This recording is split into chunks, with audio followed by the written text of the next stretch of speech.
Hoje a gente vai analisar umas histórias bem curiosas, todas do setor de mineração e materiais aqui no Brasil.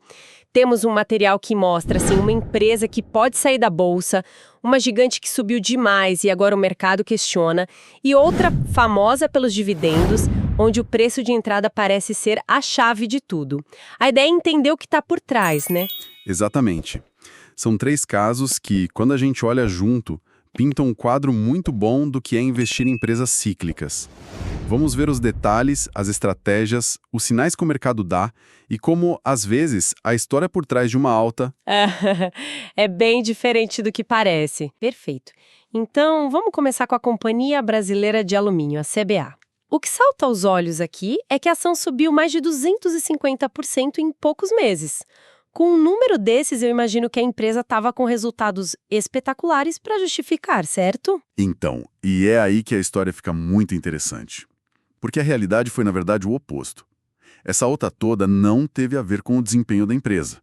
A CBA vinha de um período bem difícil, com resultados fracos, fluxo de caixa apertado. E ela tinha um projeto de investimento enorme, de mais de 2,5 bilhões de reais, que ela simplesmente não tinha como bancar sozinha. Peraí, deixa eu ver se eu entendi. A empresa não ia bem, mas a ação sobe 254%. Parece que não faz sentido. O que explica isso, então? Não é mágica, né? É mercado. Foram 2 fatores principais, e os 2 são externos à operação do dia a dia.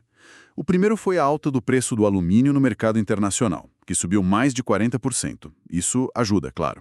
Mas o grande motor mesmo foram os rumores, que depois se confirmaram, de que a empresa seria vendida.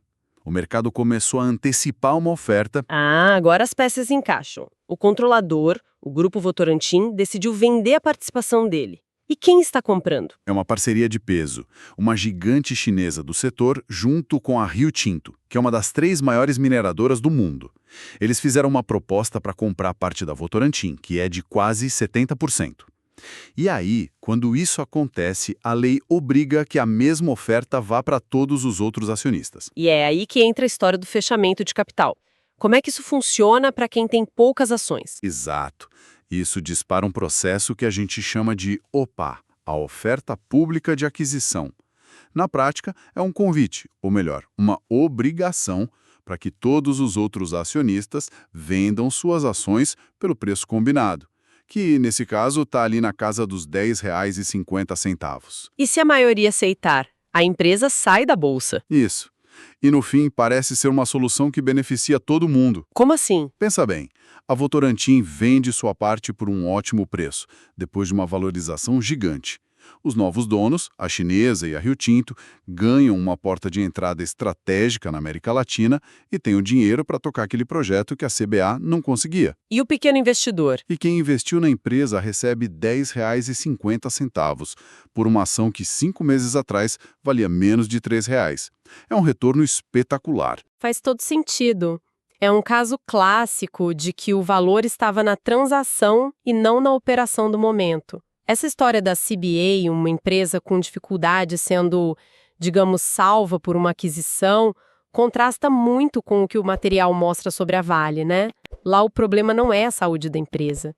É mais um otimismo, talvez exagerado, do mercado, é isso. É uma transição perfeita, porque os casos são quase opostos. A Vale é uma máquina de gerar caixa, uma empresa super sólida. O debate sobre ela não é de sobrevivência, é sobre o preço da ação. Depois de subir quase 70%, ela recebeu o primeiro rebaixamento de recomendação do ano. E a justificativa é toda sobre o preço ter se esgotado. A ação correu demais. Certo. Mas o que alimentou essa corrida toda? Se na CBA foram os rumores de venda e a commodity, o que foi no caso da Vale? O minério de ferro explodiu. Não, e esse é o ponto central da análise. O que aconteceu foi uma enxurrada de dinheiro de investidor estrangeiro na Bolsa Brasileira. E esse dinheiro não se espalha, ele vai direto para as maiores, as empresas com mais liquidez. Pense Bradesco, Itaú, Petrobras, e a Vale foi a principal receptora desse fluxo. Ah, então o dinheiro entrou e simplesmente empurrou o preço para cima. Exatamente.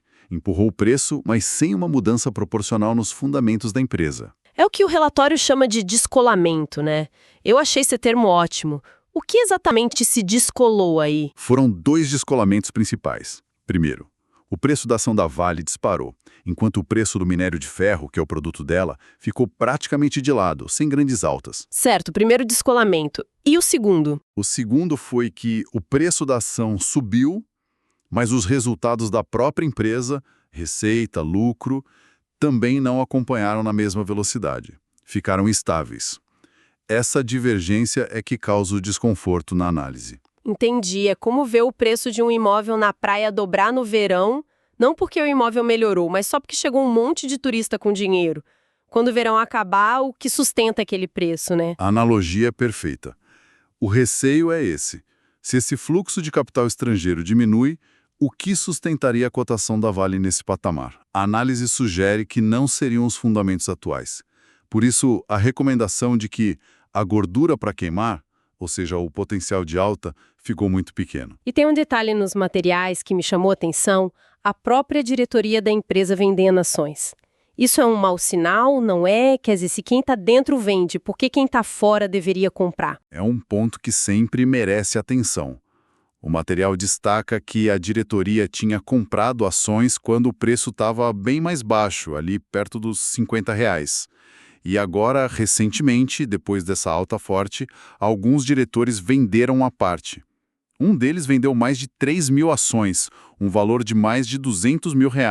Nossa, é bastante dinheiro. Pra gente, sim, mas pro volume da Vale não é algo que mude o jogo. Não é um sinal de pânico, longe disso. A leitura mais provável não é que eles acham que a empresa vai mal. É mais uma gestão de patrimônio pessoal. Eles viram uma oportunidade de realizar um lucro excelente. Compraram na baixa, venderam na alta. É um movimento inteligente do ponto de vista pessoal, então. Sim, mas que para o investidor de fora serve como um alerta. Um sinal sutil de que, na opinião de quem conhece a empresa por dentro, talvez o preço atual não seja mais aquela barganha. Entendi. Não é um alarme de incêndio, mas uma fumaça que vale a pena observar. Bom, já vimos uma empresa que subiu por motivos externos e outra que subiu, talvez até demais. Agora vamos para a CSN Mineração, que nos materiais é tratada como a empresa dos dividendos. Parece um caso mais simples, né? Paga bem e pronto. Parece. Mas a análise que a gente tem aqui revela uma dinâmica bem contraintuitiva. E é o tipo de coisa que é muito legal de encontrar. A CSN Mineração tem, sim, um histórico de ser uma ótima pagadora de dividendos, uma média acima de 15% ao ano nos últimos 5 anos. Hoje, o rendimento está por volta de 8%. A questão é, como ela manteve esse percentual tão atrativo? Como foi? Aí que está o paradoxo. O dividendo da CSN Mineração continuou parecendo bom para o investidor justamente porque o preço da ação caiu. O valor total em reais que a empresa distribuiu vem caindo desde 2022, o que é normal para uma empresa de commodity. Só que, como o preço da ação na bolsa também caiu, a conta do dividend yield, que é o dividendo dividido pelo preço, continuou dando um percentual interessante. Uau, isso é totalmente contraintuitivo. Então, quem olhou só o percentual do dividendo pode ter tido uma impressão errada, achando que a empresa estava pagando cada vez mais. Exatamente. A pessoa pode ter pensado, nossa, 8% de dividendo, que ótimo, sem perceber que em valor absoluto a distribuição está menor. E isso nos leva a um ponto crucial que a análise reforça. Para avaliar uma empresa de dividendos, olhar só o percentual do último ano é uma armadilha. Tem que olhar a saúde financeira, o fluxo de caixa, o endividamento. E como está a saúde financeira da CSN Mineração? Aí vem a parte boa da história. A empresa está muito saudável. Ela tem o que a gente chama de alavancagem negativa. Um nome técnico para dizer o quê? Para dizer algo muito simples, ela tem mais dinheiro em caixa do que dívidas. Isso é excelente. É um colchão de segurança enorme. Mostra que, apesar da queda no valor distribuído, ela tem total condição de continuar sendo uma boa pagadora. Uma empresa muito endividada, por outro lado, uma hora vai ter que escolher entre pagar juros da dívida ou pagar dividendos. Adivinha quem ganha? O banco, sempre. Então, no caso da CSN Mineração, a mensagem principal é que o preço que se paga pela ação é o fator decisivo. É a chave de tudo. O preço de entrada define sua margem de segurança. Vamos usar os números da própria análise para deixar isso bem claro. Eles projetam um cenário conservador de dividendos de 34 centavos por ação. Se alguém comprou a ação no preço recente, de R$ 5,90, esses 34 centavos dão um retorno de 5,8%. O que é bom, mas não é espetacular. Exato. Agora, imagina quem aproveitou uma queda recente e comprou a mesma ação por R$ 4,66. Para essa pessoa, os mesmos 34 centavos de dividendo significam um retorno de mais de 7%. Essa diferença é a margem de segurança. Entendi. Se a empresa, por algum motivo, pagar menos no futuro, quem pagou mais barato ainda vai ter um retorno decente. Quem pagou mais caro pode ficar com um rendimento baixo. Comprar barato potencializa o ganho e protege da perda. Fica muito claro com um exemplo. Para fechar, os materiais também trazem um panorama mais amplo de recomendações da XP para o setor. E olhando aqui, parece que não há um consenso. É uma ótima definição. O cenário é totalmente misto. Cada empresa tem sua própria história. Por exemplo, para a Vale, que a gente acabou de discutir, a recomendação deles é neutra. Eles até veem um potencial de queda de 15%. O que me chama a atenção é a recomendação de venda para a CSN Mineração, que a gente viu que é saudável, mas, ao mesmo tempo, recomendam compra para a Metalúrgica Gerdau, com um potencial de alta de quase 30%. O que diferencia as duas? É uma ótima observação. Acredito que a visão negativa para a CSN Mineração esteja muito ligada a uma perspectiva mais pessimista para o ciclo do minério de ferro. Já a aposta em Gerdau parece mais ligada à recuperação do mercado doméstico de aço, construção civil. São teses de investimento diferentes, mesmo dentro do mesmo setor. E para complicar, tem o caso da CSN, a empresa mãe. A recomendação é neutra, mas a análise diz que ela é a que tem o maior potencial de valorização do grupo. Como pode ser neutro com alto potencial? Esse é o tipo de nuance que torna o mercado fascinante. A recomendação neutra provavelmente reflete os altos riscos associados à empresa, como o endividamento dela, que é bem maior. No entanto, o potencial de valorização, que poderia levar a ação a R$ 20, reflete que se as coisas derem certo, o destravamento de valor seria enorme. É uma aposta de alto risco e alto retorno. Por isso, o analista fica em cima do muro. Ok, vamos recapitular. Foi uma análise bem completa. Começamos com a CBA, uma empresa cujo valor disparou não por mérito operacional, mas por uma aquisição. Depois, a gigante Vale, onde o preço da ação parece ter corrido na frente dos fundamentos. E fechamos com a CSN Mineração, um estudo de caso sobre como o preço de entrada é crucial. Exato. São 3 fotografias que ilustram perfeitamente a complexidade de se investir em empresas cíclicas. O sucesso não depende só de escolher uma boa empresa, mas de entender o ciclo da commodity, o momento do mercado, o fluxo de capital e, o mais importante, ter a disciplina de pagar um preço que te dê margem de segurança. E essa nossa conversa toda me deixa com uma reflexão. Nós passamos um bom tempo discutindo a venda de ações por um diretor da Vale como um dado relevante. Isso levanta uma questão mais ampla. Num mundo com tantos relatórios complexos e modelos financeiros sofisticados, que peso a gente deveria dar para os sinais mais simples e diretos, como são as ações de quem conhece a empresa por dentro, os seus próprios executivos? Fica a reflexão. Hoje, o nosso papo é sobre uma gigante do mercado, a Vale. Depois de uma alta impressionante de quase 70%, a ação sofreu um rebaixamento e a dúvida se instalou. Exato. A questão central que a gente vai discutir é: a Vale, mesmo com o preço lá em cima, ainda é uma oportunidade de compra? Ou será que os riscos, agora, já superam os possíveis ganhos? E eu vou defender que a força da operação da Vale fala mais alto que todo esse ruído do mercado. E eu vou argumentar que a festa parece ter acabado. A alta foi tão expressiva que eliminou a margem de segurança e os sinais de alerta sugerem que agora a cautela é o melhor caminho para o investidor. Olha, eu eu entendo a preocupação com a alta e com o rebaixamento feito pela Genial.